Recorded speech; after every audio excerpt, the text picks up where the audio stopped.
15 বছর আপনার ভোট দিতে পারছিলেন? সত্য কথা কইবেন, ভোট দিতে পারেন নাই। আগে ভোটের আগে রাত্রে কয়েছে যে সব ভোট হয়ে গেছে, যাও গিয়া, ঠিক না? আবার কখনো ভোটটা নিয়ে চলে গেছে, বলছে না ভোট দেওয়ার দরকার নেই, ভোট হয়ে গেছে। এই একটা 15 বছর গেছে। এখন একটা সুযোগ আসছে, আমাদের হাসিনা আপা চলে গেছে ভারতে।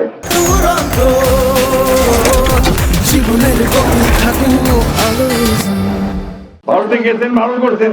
এইখানকার যারা আপনার সমর্থক, যারা আপনাদের কর্মী পার্টির, তাদেরকে বিপদে পড়ে গেছেন।